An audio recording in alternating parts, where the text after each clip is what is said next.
JPS mannequin Media oyo bino bolingi bo landanga na Congo ya lobu.net.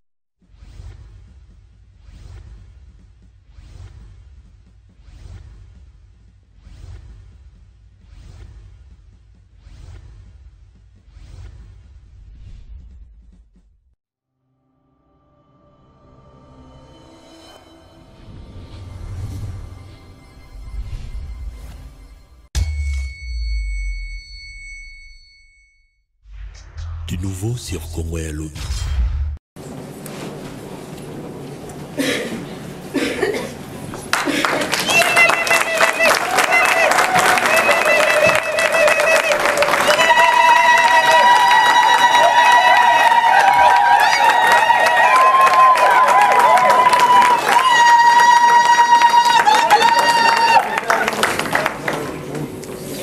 Merci beaucoup. Je vous demanderai de prendre place et le modérateur va continuer là-dessus.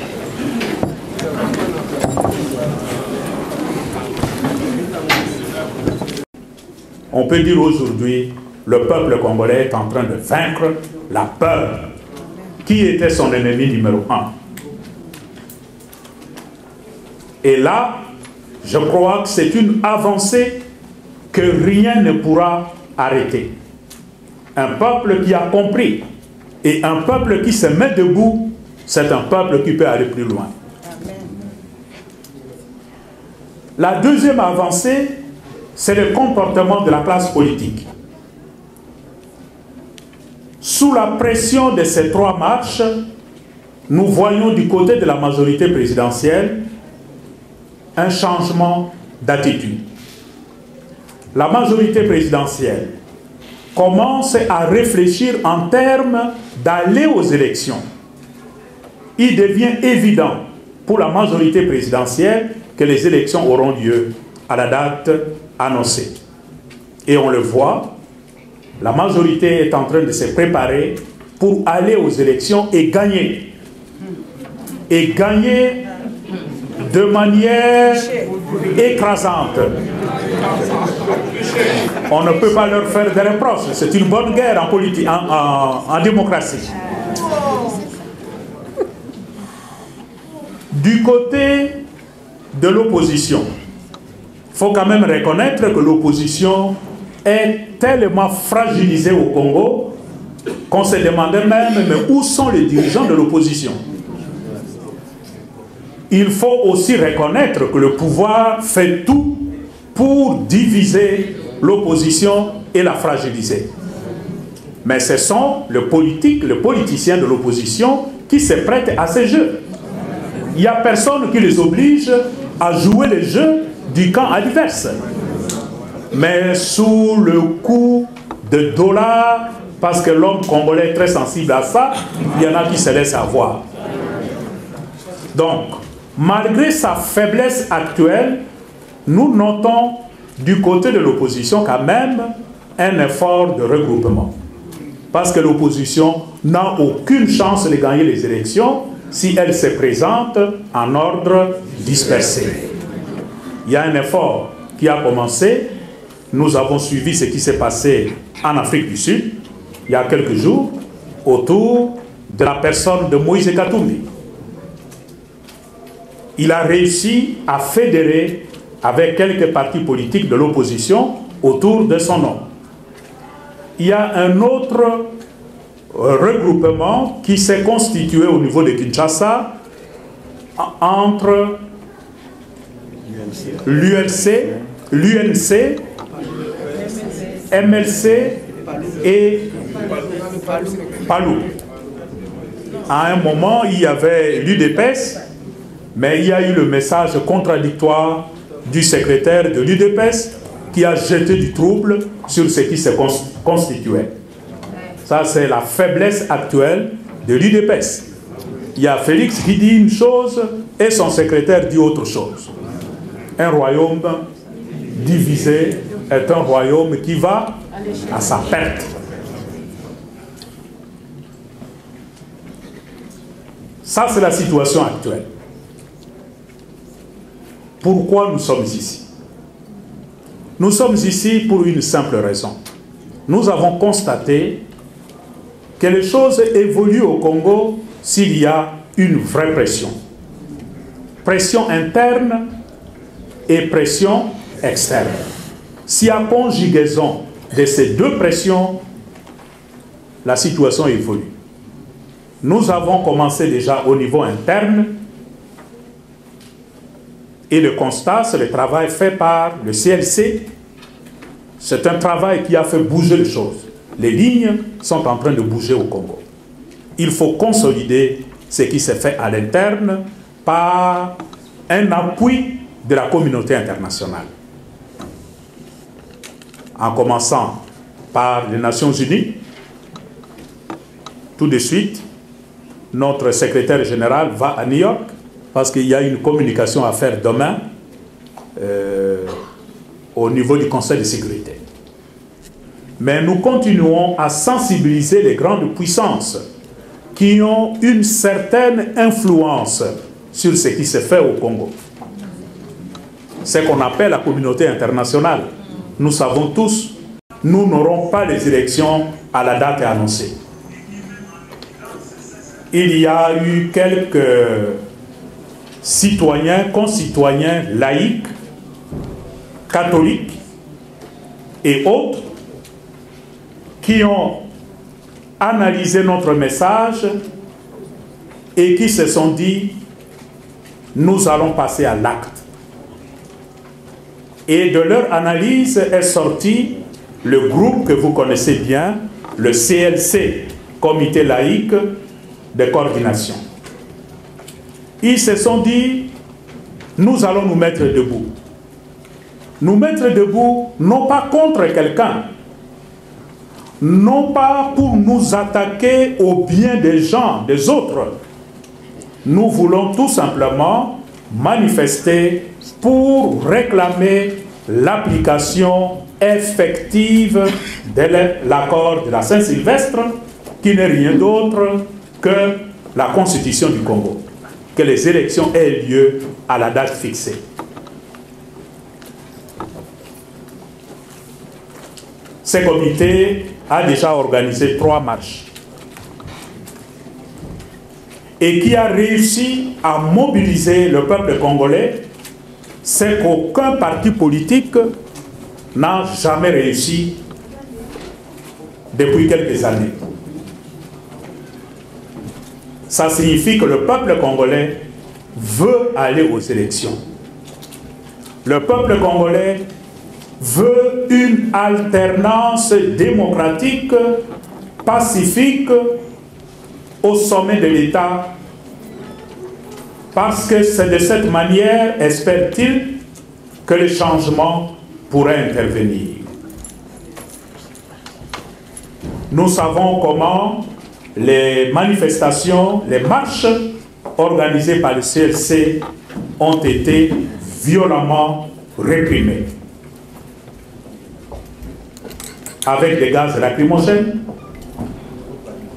avec des tirs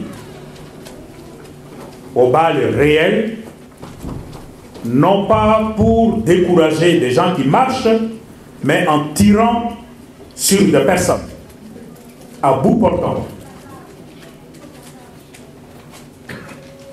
Nos églises ont été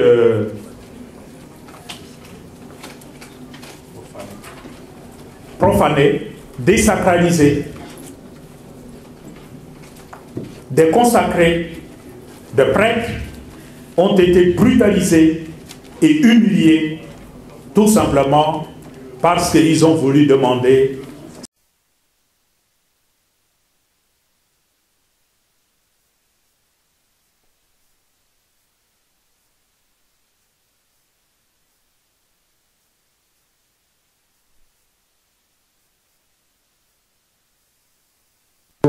utilisé par les autres pour amener le pays de l'avant, et notamment sur la dimension économique et sur la dimension psychologique aussi. Il y a un travail qui est en train d'être fait à ce niveau-là.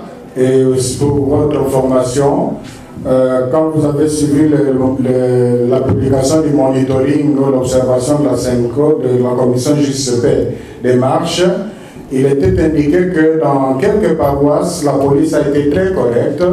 Et là, les gens ont marché normalement. Et dans plusieurs endroits, nos policiers étaient corrects. Ils disaient, voilà, ben, si vous dépassez ce seuil-là, vous trouverez des gens que nous ne connaissons même pas. Donc, il y a beaucoup de mercenaires qui sont utilisés, qui ne sont pas congolais, mais les nôtres, de plus en plus, prennent conscience de cela.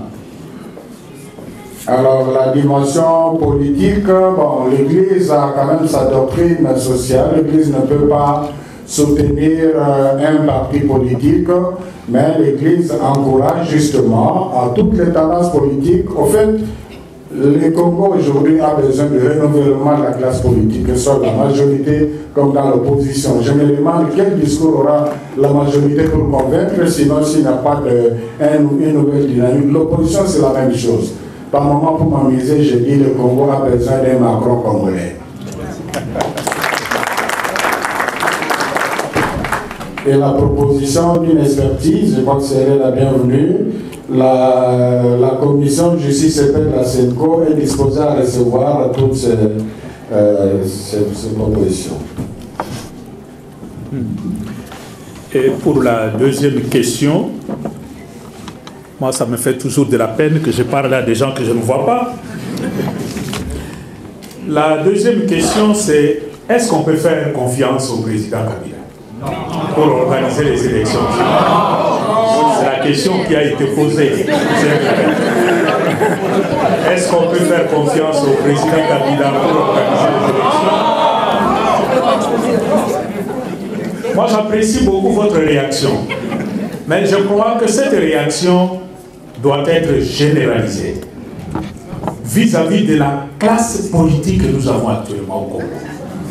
À qui faire confiance au sein de la classe politique congolaise? Si vous partez du bord de la majorité présidentielle, ceux qui sont au pouvoir, jusqu'à ceux de l'opposition, mais on se demande à qui faire confiance. Il y a un vrai problème au Congo. Et c'est là que nous revenons à la conclusion avec laquelle j'ai terminé ma communication. Vous n'avez pas à faire confiance à tel ou tel politicien au Congo. Vous avez à vous mettre debout, à prendre, à ouvrir les yeux et à défendre vos intérêts. Parce que la classe politique au Congo va changer si le peuple change.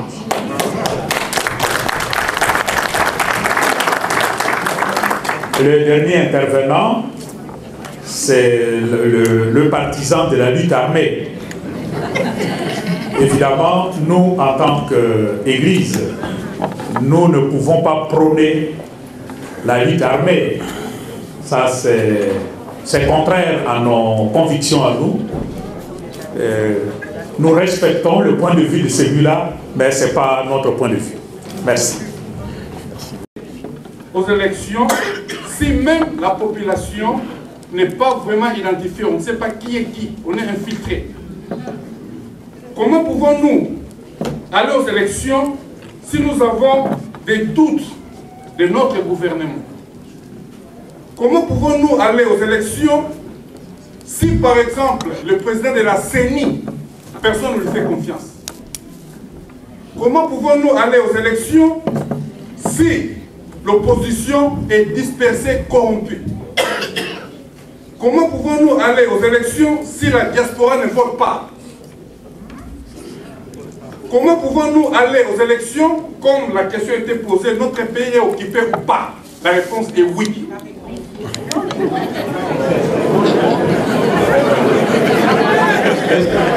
Vous permettez, on avait demandé une question. Pour terminer, j'ai une suggestion. Vu tous les points que je viens d'énumérer, le pays a besoin d'une transition. Sans le gouvernement en place, mais avec la CLC, la communauté laïque, pour mettre des choses en ordre et au temps porté, nous aurons des élections crédibles. Je vous remercie. Merci beaucoup. Une dernière question.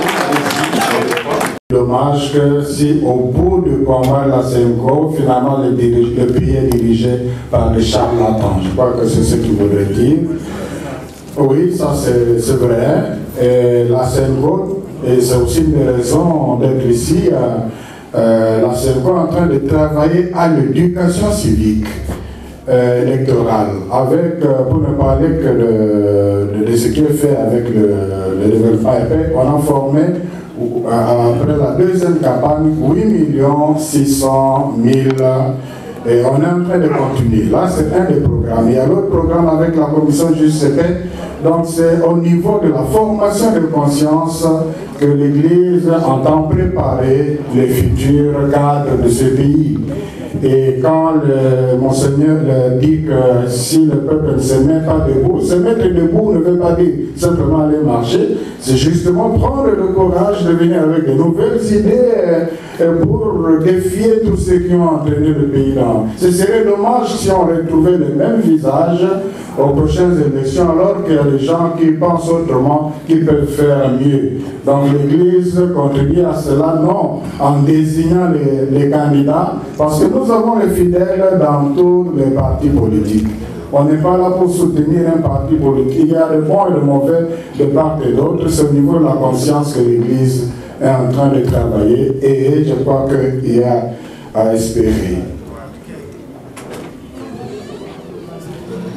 La transition sans le président Kabila est pratiquement la même question quand on propose le cardinal Laurent Monsengo. La faisabilité comme idée, on peut bien la défendre comme on a entendu, mais la faisabilité pour y parvenir, c'est pas une petite chose. Et la pire des choses, c'est se retrouver dans un contexte où vous n'avez même plus de cadre, un cadre légal. Maintenant, la Constitution est quelque peu dépassée. Il y a l'accord qui a connu des entorses, mais nous disons que c'est comme une personne qui a des graves blessures mais qui n'est pas morte. Mais si on met tous les textes légaux de côté, ça sera la loi du plus fort. Et qu'est-ce qui nous garantit que, et puisque les autres se préparent déjà de cette façon-là, avec la violence, les mercenaires et tout, qu'est-ce qui nous garantit qu'on aura les moyens pour, avec la violence, avec les armes, pour arriver à ce que nous proposons? Je crois qu'il y a quand même il y a lieu de travailler en tenant aussi compte de la configuration internationale, il y a lieu d'aller sagement pour obtenir le même résultat. Quant à la possibilité éventuelle de son éminence à diriger la transition, je crois que le contexte, il a été président du Haut Conseil de la République, qui était au fait un parlement de transition. Mais ça, c'était dans un cadre où il y avait un président et tout.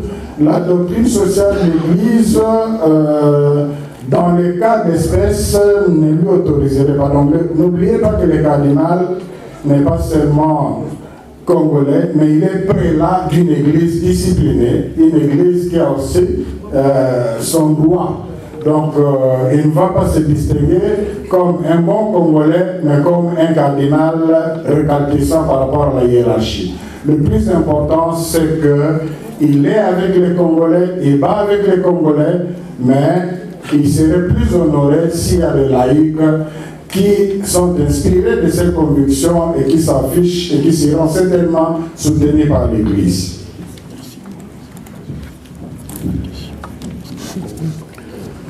Bon, est-ce que le Congo est occupé? Oui, oui. Oui. Okay. Voilà, vous avez répondu, je n'ai plus ajouté. Alors, si le pays est occupé, comment pouvons-nous aller dans les élections avec un pays occupé? Il n'y a pas d'élections avec un pays occupé. On ne peut pas aller dans les élections. Merci beaucoup, madame. Il n'y a pas d'élection là, mais tout le tourné qui allait.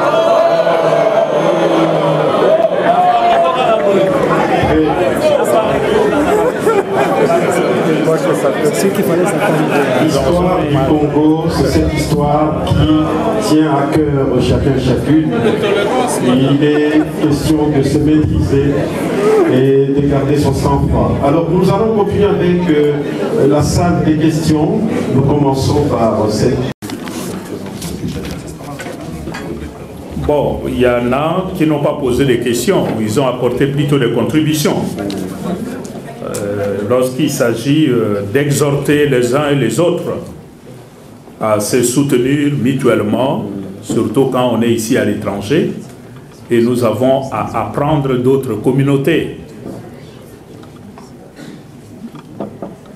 qui s'encouragent, qui se soutiennent, et le produit de leurs frères, c'est toujours le meilleur produit. Donc, nous avons à apprendre des autres de ce point de vue-là. Sommes-nous capables de nous donner le moyen d'organiser les élections sans recourir aux moyens des autres? Évidemment, ce serait l'idéal, parce qu'organiser les élections fait partie de ce qu'on appelle d'exercice de souveraineté. Un pays souverain organise aussi ses élections. Le fait que nous recourons aux étrangers, ça signifie que nous avons un problème de souveraineté. Ça dénote justement que nous restons encore immatures en politique, avec toutes les conséquences, comme vous avez justement soulevé. Le troisième voulait savoir, à Lobina Lingala, biso na diaspora to votakate, alors nani atindi biso awa. Bon, évidemment, par respect pour la personne, on n'a pas besoin que quelqu'un nous envoie pour venir ici. Nous faisons notre travail. Et quand nous estimons en âme et conscience devant Dieu que notre mission prophétique nous pousse à aller à la rencontre de telle ou telle puissance, tel ou tel individu, nous le faisons et nous n'avons besoin de l'autorisation et de la permission de qui que ce soit.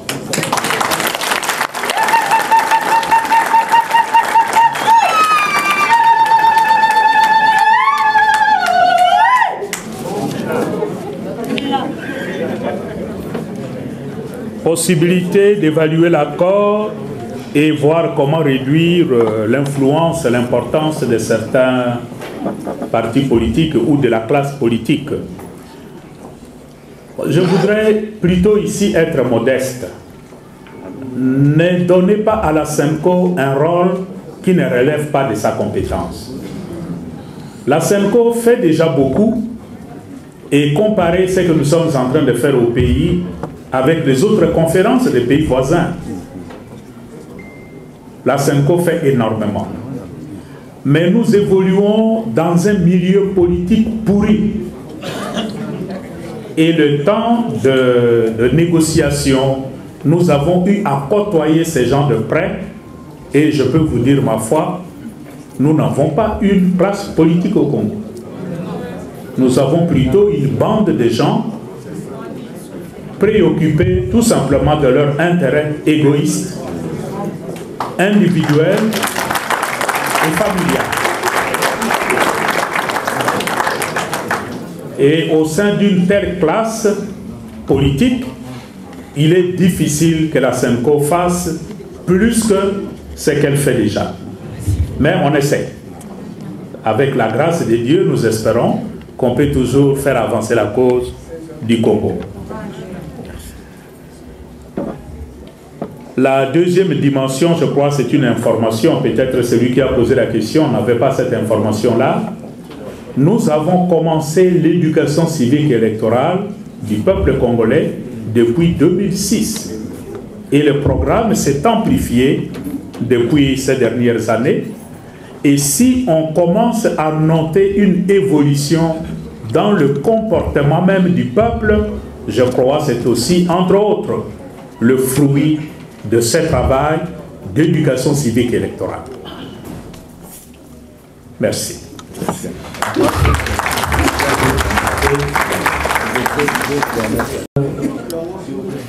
Je Je commence par celle qui devrait normalement être ma seconde question, mais je vais commencer avec ça parce que le papa qui vient de passer ici devant moi, avant moi, a essayé de l'esquisser. Donc je pense reprendre cette question. Papa Samu Nalandio, vraiment l'Aliménia, mais Namakambolobi, vous avez parlé de la pression interne et de la pression externe. Je commence avec la pression externe. Je me demande réellement, et je pose cette question à vous, et en même temps je la pose à mes papas qui sont ici, à mes mamans, à tous les Congolais qui sont ici. Qu'est-ce que nous espérons réellement quand nous faisons cette pression externe? Ces gens-là à qui nous allons parler, ces gens-là devant qui nous allons pleurnicher, est-ce que nous ne connaissons pas ce qu'ils veulent pour notre pays? Moi, je suis en train de me dire, je ne veux pas prétendre ici donner des leçons à toutes ces éminentes personnes qui sont ici dans la salle, mais je me pose juste une question. Tant Otobi Marapoto qui est des marches, Bissopé Bata Diaspora, devant l'ambassade du Canada, devant l'ambassade de la Belgique, qu'est-ce que nous espérons réellement de ces gens? Vous pensez qu'ils nous aiment? Mais non. Dernièrement, je viens de lire un ouvrage ici, Noir Canada. Je pense qu'il y a des gens ici qui l'ont déjà lu. Lisez ces livres d'Alain Desnolds. Ça dit tout ce que ces gens pensent de notre pays. Et vous pensez que c'est ces gens-là qui nous veulent du mal et à qui vous allez aussi demander de la faveur? Qu'est-ce que vous pensez qu'ils vont faire de notre pays? Donc je pense qu'à un certain moment, nous devons arrêter, aller pleurnicher devant ces gens. Le problème du Congo va se résoudre par les Congolais. Il y a des intellectuels qui étudient partout dans le monde. Nous sommes capables de résoudre seuls nos problèmes. Ces gens à qui nous allons devant qui nous allons pour réclamer nos droits, ils ne nous aiment pas. Et tous, nous savons qu'est-ce qu'ils pensent pour notre pays. Ils veulent nous voir assis pour qu'ils continuent à voler notre chaise. Ça, c'est la première question. Non, vous avez dit, vous avez une question. Vous aviez une question. Non, j'avais dit que j'ai deux questions. Ça devrait être ma deuxième question. Est-ce que vous pouvez résumer la deuxième question? Ok, je ne veux pas trop parler parce que j'ai vraiment beaucoup écrit quand vous parliez. Première question, c'est pour la marche. Moi, je pense sincèrement, je pense que je vais choquer les gens, mais je pense que je vais choquer les gens. Je pense qu'on doit un peu arrêter avec ces marches. Parce que nous sommes dans la diaspora, nous crions. Oui, c'est ça la question justement. Qu'est-ce que vous attendez après ces marches? Parce que nous sommes dans la diaspora, nous crions. Faites les marches au Congo. Mais nous ne sommes pas au champ de tir. Quand les Rossi-Moukeni tombent, quand toutes ces personnes tombent, nous ne sommes pas là. Est-ce que vous pensez que ces marches ont déjà apporté quelque chose de concret, de palpable? Je ne pense pas. Parce que le Bachidéam Kabila, il est encore là, il ne bouge pas. Merci. Il y a la maman, il va pas. Je vais vite à ma question. Monseigneur, est-ce qu'il y a déjà une commission mise en place pour les suivis de nos frères et sœurs arrêtés arbitrairement en rapport avec ces marches, que ce soit de la part de la CENCO ou des CLC? Et je vais rajouter une question qui est celle de savoir qui fait quoi, qui est qui. La CENCO, en rapport avec le CLC, apparemment il y a une confusion. Il y a une confusion. En passant même, vous venez de le dire ici, que la revendication du peuple congolais serait d'aller aux élections. Et là, je suis étonné. Pendant tout ce qu'on a suivi, pendant tout ce temps, c'était la mise en application intégrale de l'accord de la Saint-Sylvestre. Mais aujourd'hui, je vous entends parler de la revendication des Congolais comme étant une élection crédible. Je suis désolé. Quand je pose la question, je vais dire, il y a le CLC qui programme les marches. Dans l'entretemps, il y a la CENCO, qui est l'église. Les départs des marches, c'est dans des églises. Est-ce que pourriez-vous me dire, est-ce qu'il y a des réunions anticipées entre la CENCO et le CLC, faisant association impliquant les abbés, les curés des différentes églises, c'est-à-dire je vis dans 2 vidéos qu'il y avait confusion. Ma question, c'est de savoir s'il y a des réunions anticipées entre la CENCO et la confusion. Il y a des gens qui meurent et puis on a comme l'impression qu'il y a confusion. Les prêtres dans des églises, il y a le message qui est différent. On a compris, oui, merci. Monseigneur a dit que le problème de la transition avec Monseigneur Mosengo ne vous a jamais été posé. Et si on vous posait ce problème-là, quelle serait votre réponse? Ça, c'est le point 1. Le point 2, c'est au sujet de l'occupation. Moi, je suis originaire de Bandundu. J'ai été très choquée de voir cette histoire de vaches. Et il semble que le problème est résolu. Les vaches ne vont pas retourner d'où ils sont venus. Mais est-ce qu'on a cherché à comprendre pourquoi les vaches sont venues et comment elles sont venues? Et là, j'ai vu dernièrement une réunion de tous les députés des Bandundu. J'étais vraiment très estomaquée. Je n'ai pas compris. Alors, un chef coutumier disait, les gens qui sont venus avec les vaches, ils ne restent pas avec leurs vaches, ils sont à la collectivité. Ça veut dire quoi? Est-ce que, parce que je sais que là où on a envoyé les vaches, c'est dans des missions aussi. Ça, c'est sous la juridiction de l'Église. Qu'est-ce que l'Église fait par rapport à ces vaches-là? Très bien, merci. Excusez-nous, on n'a pas le temps. Monseigneur, il n'a plus le temps de... Raccourci, donc donnez-moi le temps. Allez-y. Merci. Monseigneur, vous avez dit que l'Esprit du Seigneur est sur vous pour proclamer une bonne nouvelle aux pauvres. Proclamer une bonne nouvelle aux Congolais. Je vous ai suivi, j'ai suivi toutes vos déclarations parce que vous faites notre fierté.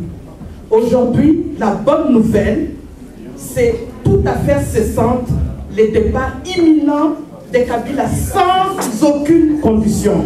Il doit déguerpir tout Congo. Ça, c'est la première chose.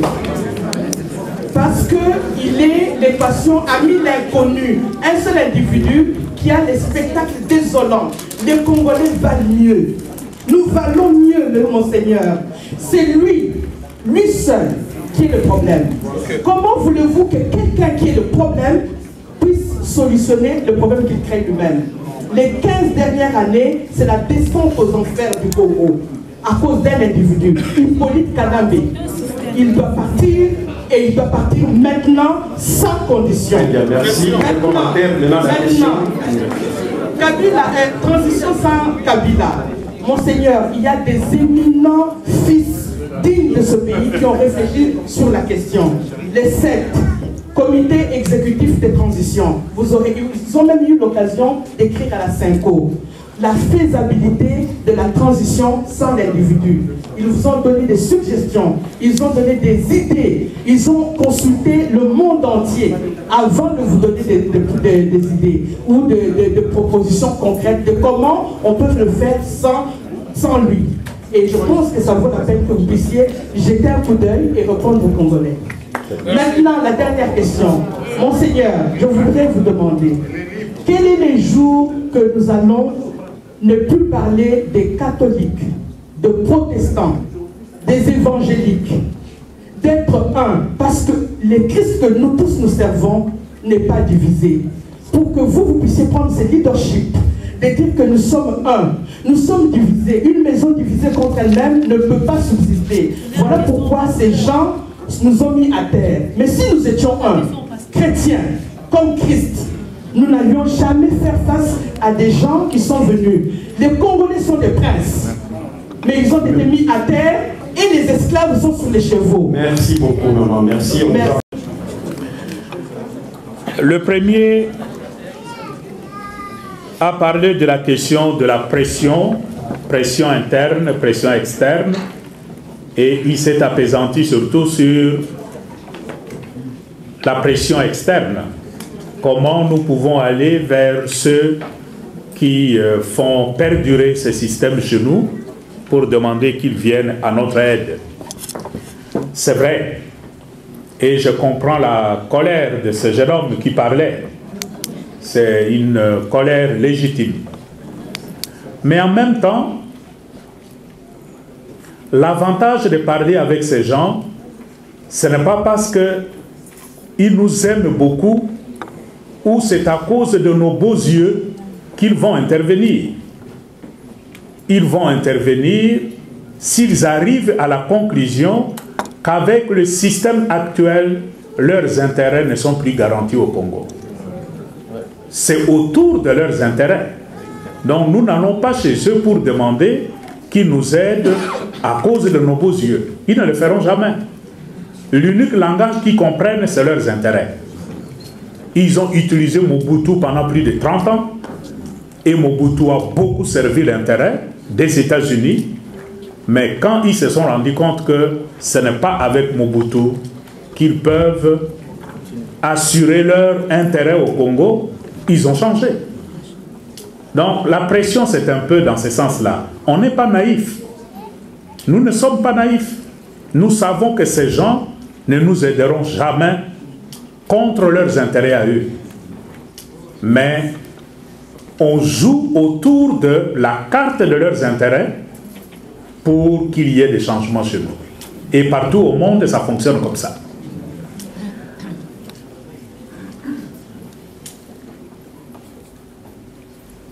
La question de la marche à arrêter, bon, je serai plutôt nuancé. Nous, on n'a pas pris l'option de dire, comme le CLC l'a aussi évalué, qu'on arrête la marche. Il n'y a personne qui a demandé qu'on arrête la marche.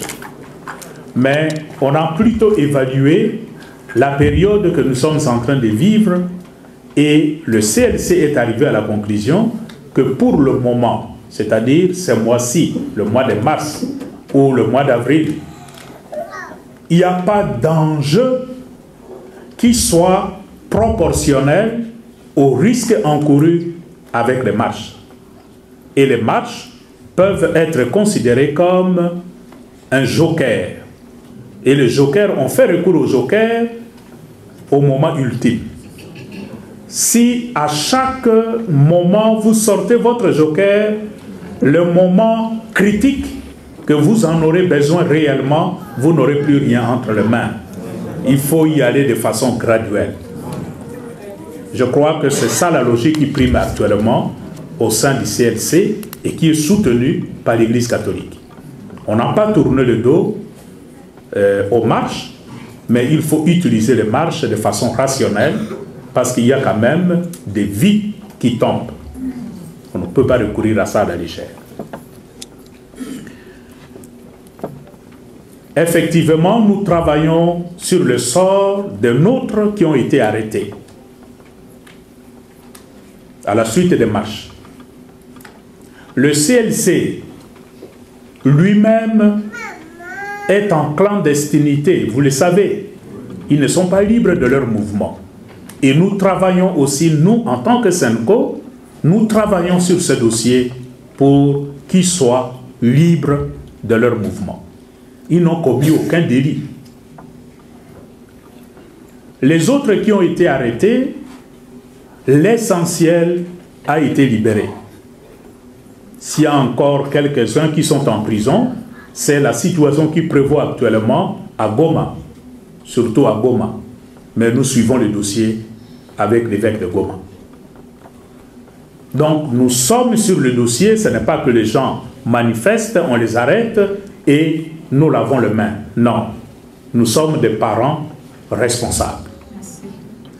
Ce qui s'est passé en Bandaka, quand moi-même j'étais là, moi j'étais à l'évêché pendant que tout s'est passé et j'ai pris la direction des choses en main pour traiter de ces dossiers avec les autorités provinciales et les autorités policières et militaires.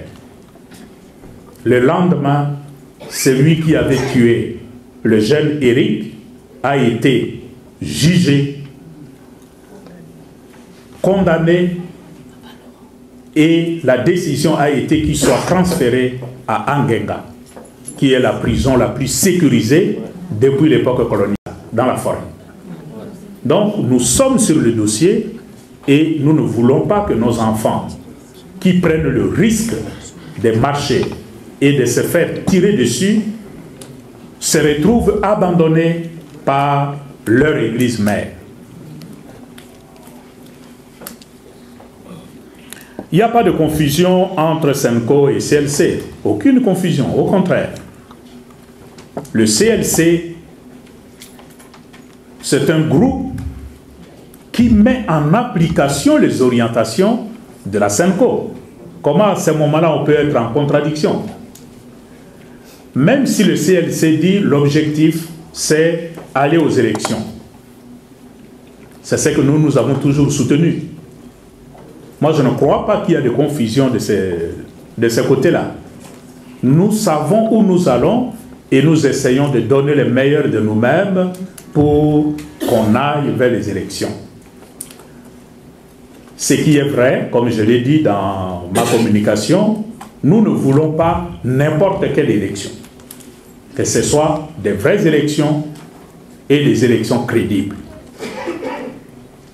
Et la SENCO ne se prêtera jamais à un semblant d'élection qui, à l'arrivée, va produire plus de méfaits que les résultats escomptés aujourd'hui. Nous y veillons et nous le faisons avec la plus grande lucidité.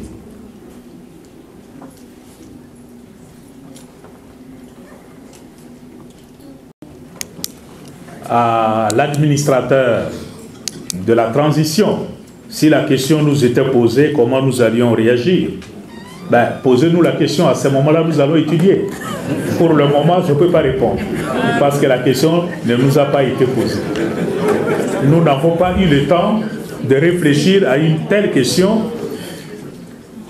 tout simplement parce qu'elle ne nous a jamais été posée. La question des vaches.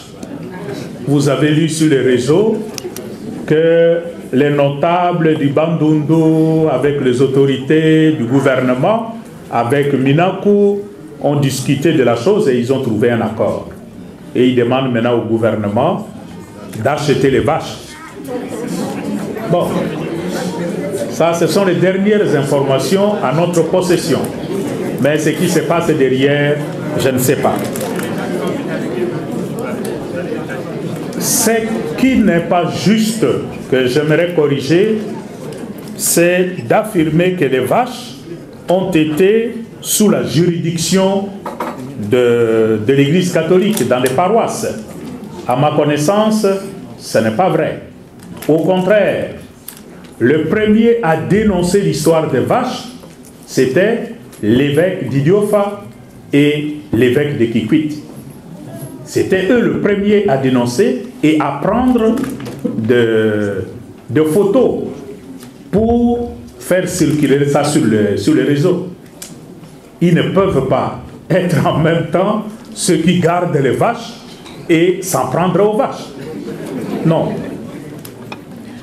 Enfin, la dernière intervenante, je crois que c'était une dame de l'autre côté là, qui parlait de la bonne nouvelle. Et la bonne nouvelle, c'est le départ de Kabila. C'est peut-être vrai. La gestion de la transition, il y a des gens capables. Ça, je suis tout à fait d'accord. Le Congo est rempli de gens compétents. Des fois, on donne l'impression qu'il n'y a personne. Ce n'est pas vrai. Il y a des Congolais capables. Toute la question, c'est le mécanisme d'accession au pouvoir. Ça, c'est autre chose. Merci de tout cœur à son Excellence, Monseigneur, d'avoir pris le temps de faire un exposé, comme je l'ai dit au début, c'était une synthèse éminemment instructif et enrichissant, et puis le temps de patience, de collecter toutes les questions et donner des réponses d'une clarté limpide, si vous permettez cette tautologie, en tout cas, il n'a échappé à aucune, n'a trouvé aucune échappatoire à aucune question. J'espère que tout le monde est satisfait. Et je peux vous dire que cela vient du fond de mon cœur de vous dire merci. Et je suis convaincu que la salle avec moi va essayer de vous dire.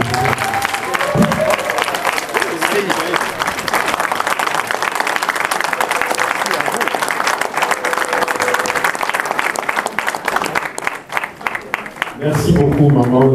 On va s'asseoir. On va s'asseoir. Je vais dire à son Excellence qu'il faudrait que vous prévoyiez de revenir à Montréal aussi souvent que ça.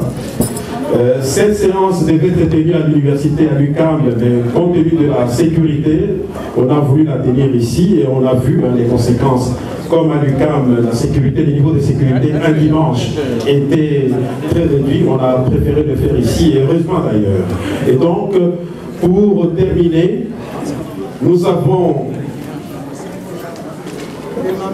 les mamans de la communauté catholique congolaise de Montréal et puis de la COCOM, communauté congolaise de Montréal, vont présenter un chèque au nom des Congolais, n'est-ce pas, de tous les Congolais de Montréal, un chèque de 3 000 $ US, il faut le préciser, n'est-ce pas, pour les victimes de marches pacifiques qui se sont tenues dans l'ensemble de la République démocratique du Congo.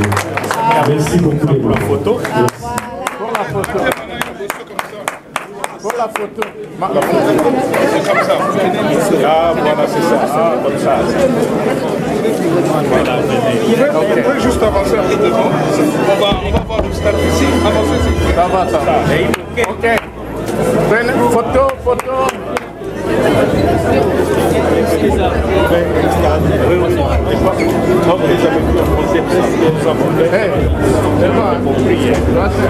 Lui, le photographe. Regardez.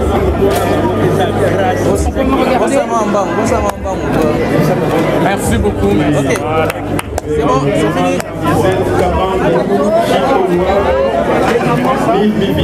Rachel présente ce chèque et un cadeau à son excellence.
S'il te plaît.